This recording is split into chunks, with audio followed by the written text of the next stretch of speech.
তিন তালাক, তালাক, তালাক, তালাক। আজ থেকে তোমার সঙ্গে আমার সব সম্পর্ক শেষ, রাবেয়া। জামশেদের কথায় রাবেয়া স্তব্ধ হয়ে গেল। এ কি বলছো ওরা জামশেদ? তোমার মাথা ঠিক আছে তো? আমার মাথা সম্পূর্ণ ঠিক আছে। যে নারী আমাকে একটা পুত্র সন্তান দিতে পারে না, তার সাথে আমি আর সংসার করব না। এক্ষুনি এই বাড়ি থেকে বেরিয়ে যাও। জামশেদ, এভাবে বলো না। আমি কোথায় যাব? এই ছোট ছোট বাচ্চাগুলোকে নিয়ে কোথায় আশ্রয় নেব?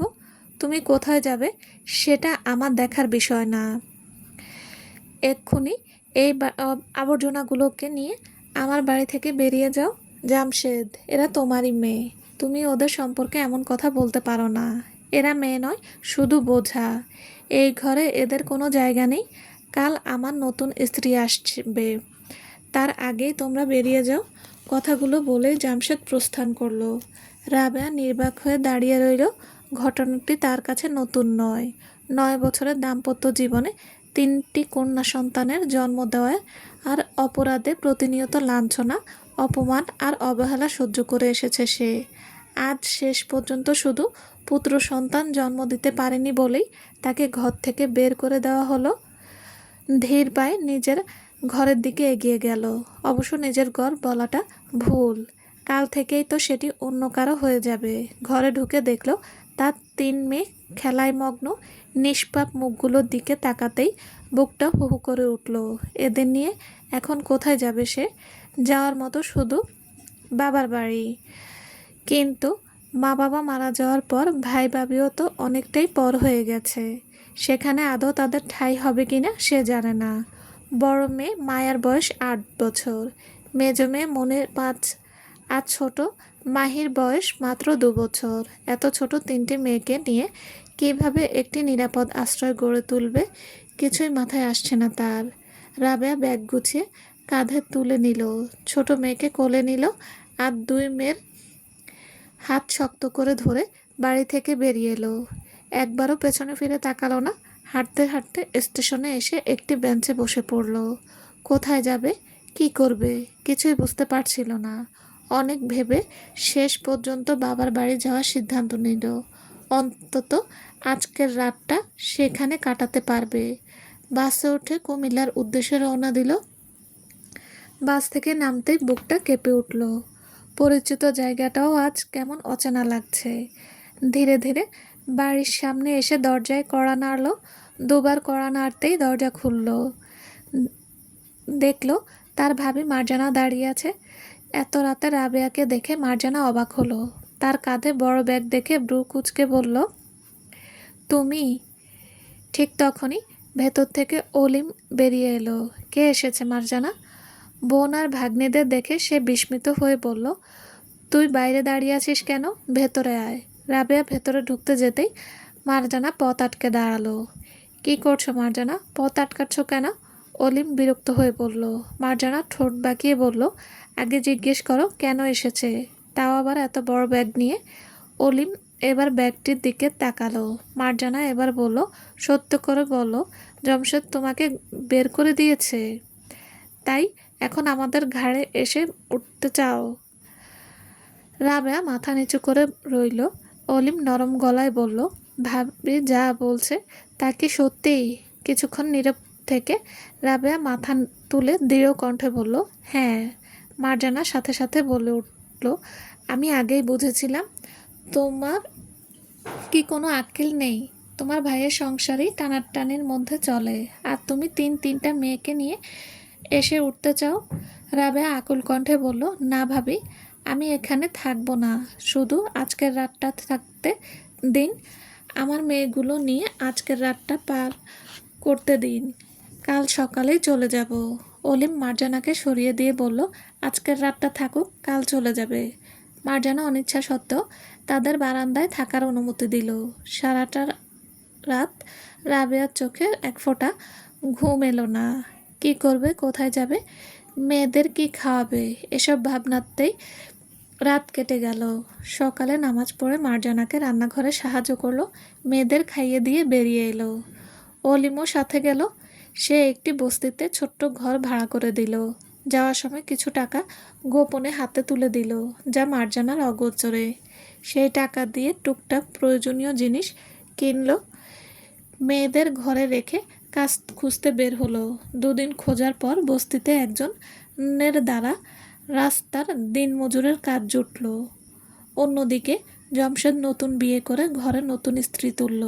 অল্প কয়েকদিনেই সে নতুন স্ত্রীর ভক্ত হয়ে গেল। যে মেয়েটি সারা জীবন শুধু রান্না আর সংসারের কাজ করেছে, সেই মেয়েটি আজ রাস্তায় ঝাড়ু দিচ্ছে। প্রতিদিন ছোট মাহিককে কাপড়ে পিঠে বেঁধে কাজ করে। বড় দুই মেয়েকে সেখানকার সরকারি প্রাথমিক স্কুলে ভর্তি করিয়ে দিয়েছে। অবশ্য তার সাথে কর্মরত বাকিরা ছোট মেয়েটিকে খুব আদর করে। রোদে পুড়ে বৃষ্টিতে ভিজে মেয়েকে নিয়ে কাজ করতে যাচ্ছে সে। অসুস্থ হওয়ার কোনো সুযোগ নেই। এর মধ্যে টানা 7 দিন অসুস্থ থাকার কারণে কাজ করতে পারেনি। তখন মেয়েদের নিয়ে কুড়িয়ে পাওয়া খাবার খেয়ে দিন কাটাতে হয়েছে। সেদিনই সে সিদ্ধান্ত নিয়েছে যত কষ্ট হোক আর অসুস্থতার কাছে হার মানবে না। মেয়েদের দিকে তাকিয়ে এরপর থেকে সে অসুস্থ শরীরটা নিয়েও এখন কাজে যায়। এভাবে কেটে গেল 3 বছর। অল্প অল্প করে টাকা জমিয়ে একটি সেলাই মেশিন কিনল। এরপর আর দিনমজুরের কাজ নয়, ঘরে বসেই সেলাইয়ের কাজ শুরু করলো। হয়তো অত বেশি কাজ আসে না, কিন্তু যতটুকু আসে ততটুকুতেই সে সন্তুষ্ট। বস্তির প্রায় সবাই এখন তার কাছেই কাপড় সেলাই করে। ছোট মেয়েকেও স্কুলে ভর্তি করিয়েছে। এর মধ্যে খবর এলো জমশেদের দ্বিতীয় স্ত্রীর ছেলে হয়েছে। সেই আনন্দে নাকি পুরো এলাকায় মিষ্টি বিলিয়েছে। খবরটি শুনেও রাবেয়া চোখে এক ফোঁটা জলও এলো না, শুধু ঠোঁটের কোণে তাচ্ছিল্যের হাসি ফুটে উঠল। এই হাড় ভাঙা খাটুনির মাঝেও সে মেয়েদের পড়াশোনায় কোনো ব্যাঘাত করতে দিল না। এই মেয়েরাই যে তার সব। শেষ ভরসা, নিজের অপমানের যোগ্য জবাব দেওয়ার অস্ত্র। সে মেয়েদের এতটাই উচ্চ স্থানে নিয়ে যেতে চায় যেখানে দেখলে সবাই বলবে মেয়েরা বোঝা নয়, শক্তি। 20 বছর পর দেখতে দেখতে কেটে গেল 20টা বছর। এই 20টা বছর রাবেয়া দিনরাত পরিশ্রম করে গিয়েছে, যার ফলে সে পেল সন্তোষজনক। আজ অলিমের মেয়ের বিয়ে উপলক্ষে রাবেয়া এসেছে বাপের বাড়িতে। তার গায়ে জড়ানো জীর্ণশীর্ণ পোশাক ছেড়ে পরিমার্জিত শাড়ি। রাবেয়া বাড়িতে এসে মারজান আর অলিমের মেয়ে পাখির কাছে গেল। পাখি মারজানকে দেখে সালাম জানালো। রাবেয়া হেসে তার মাথায় হাত বুলিয়ে দিয়ে তাকে একটি বক্স দিল। পাখি সেটা নিয়ে খুলে দেখলো। বক্স খুলতেই তার চোখ ছানা বড়া হয়ে গেল।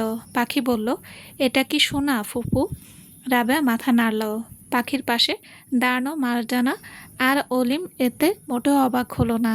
তারা তো জানেই এই রাবেয়া সেই আগে আর অসহায় রাবেয়া নেই। নিজের পরিশ্রমে গড়ে তুলেছে নিজের বাড়ি, মেয়েদের গড়ে তুলেছে আদর্শ মানুষ করে। তার বড় মেয়ে, 2 মেয়ে এখন প্রতিষ্ঠিত। তার বড় মেয়ে মায়া একজন নামকরা ডাক্তার আর তার স্বামীও একজন ডাক্তার। মেজো মেয়ে মণি এখন লয়ার আর ছোট মেয়ে এখন নামকরা ভার্সিটিতে পড়ছে। পাখির বিয়ের খরচাটাও অর্ধেক সে দিয়েছে। রাবেয়া খেয়ে বের হয়ে আসলো বাড়ি থেকে। তার পিছু পিছু অলিমও আসলো। রাবেয়া ভাইয়ের ডাকে রাবেয়া পিছু ঘুরে তাকালো। অলিম তার সামনে এসে বলল, তোকে কি বলে যে ধন্যবাদ জানাবো জানি না। তুই না থাকলে আজ মেয়েটার বিয়ে দিতে পারতাম না। রাবেয়া দীর্ঘশ্বাস ফেলে বলল, আমি কিছু করিনি ভাইজান, আমি শুধু তোমার সাহায্যের প্রতিদান দিয়েছি। সেদিন যদি তুমি সাহায্য না করতে তাহলে মেয়েদের নিয়ে রাস্তায় ঠাঁই হতো আমার। বলে রাবেয়া আর এক মুহূর্ত দাঁড়ালো না। রাবেয়া আজ তার ছোট মেয়ে মাহির কলেজে এসেছে, মূলত তাকে ডেকে পাঠিয়েছে। রাবেয়া বুক ভরা শ্বাস নিয়ে কলেজে ঢুকে সোজা অফিস রুমের সামনে গিয়ে দাঁড়ালো। স্যার আসবো? প্রিন্সিপাল স্যার চশমা ঠিক করে তার দিকে তাকালো। তাকে দেখে তার মুখে হাসি ফুটলো। আরে আসুন আসুন মিস রাবেয়া। রাবেয়া ভেতরে ঢুকলো। প্রিন্সিপাল হেসে বললেন, আরে বসুন। রাবেয়া চেয়ার টেনে বসলো। সে একটু ইতস্তত করে বলল, স্যার আপনি হঠাৎ ডেকে পাঠিয়েছেন, মাহি কি কোনো ভুল করেছে? প্রিন্সিপাল স্যার বলল, আরে না না, মাহি তো খুব ভালো মেয়ে। আমি তো আপনাকে এই জন্য ডেকে পাঠিয়েছি যে মাহির স্কলারশিপ এসেছে। রাবেয়া খুশি হলো, বলল, সত্যি বলছেন? হ্যাঁ, এই নিন। রাবেয়া কাগজটা নিয়ে উঠে দাঁড়ালো। তাহলে আসি স্যার। রাবেয়া বের হওয়ার সময় জামশেদ ঢুকলো অফিসে। রাবেয়াকে এখানে দেখে সে থমকে গেল। সে রাবেয়া যাওয়ার পানে চেয়ে রইল, কিন্তু রাবেয়া একবার তার দিকে তাকালো না। রাবেয়া দৃষ্টি বাইরে যেতেই জামশেদ অফিসে ঢুকলো। তাকে দেখে প্রিন্সিপাল স্যার গম্ভীর স্বরে বললেন, আরে আসুন আসুন, আপনার জন্যই অপেক্ষা করছিলাম। জামশেদ চেয়ার টেনে বসে উসখুস করে জিজ্ঞেস করলেন, আচ্ছা, এখন যিনি বের হলেন তিনি কেন এসেছিলেন? কে? রাবেয়া বেগম। জামশেদ মাথা নাড়ালো। উনি তো ওনার ছোট মেয়ের জন্য এসেছিলেন। ছোট মেয়ে? হ্যাঁ, ওনার ছোট মেয়ে মাহি তো এই কলেজের টপার, আর তার স্কলারশিপও এসেছে, এই জন্য তিনি এসেছেন। একটু থেমে তিনি আবার বললেন, তিনি সত্যিই চমৎকার নারী। তার বড় মেয়ে এই শহরের নামকরা ডাক্তার, মেজ মেয়ে লয়ার। তিনি সত্যি একজন রত্নগর্ভা। এসব শুনে জামশেদের বুক চিনচিন ব্যথা অনুভব হলো। রাবেয়া কলেজ থেকে বের হয়ে নিজের গাড়িতে বসেছে। আজ সত্যি তার গর্ববোধ হচ্ছে মেয়েদের নিয়ে।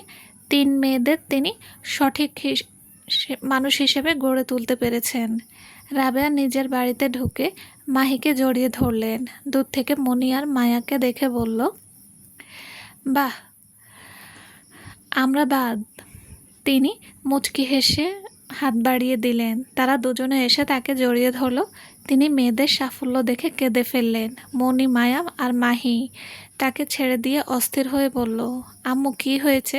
তুমি কাঁদছো কেন? কেউ কি কিছু বলেছে? রাবেয়া চোখের জল মুছে বলল, দূর বোকা, এটা তো সুখের কান্না। আজ আমার মেয়ে আজ আমার সবচেয়ে বড় সুখের দিন। জামশেদ খোলা আকাশের নিচে দাঁড়িয়ে আছে। আজ তার খুব অনুশোচনা হচ্ছে।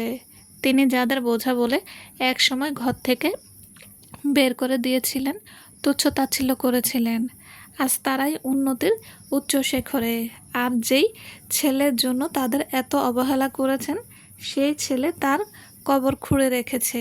ছেলের জন্য তিনি এতই পাগল ছিলেন যে তাকে কখনো শাসন করে নি। সেই ছেলে হয়ে উঠেছে উচ্ছৃঙ্খল। এর মাঝে তিনি 2বার স্ট্রোক করেছেন ছেলের জন্য।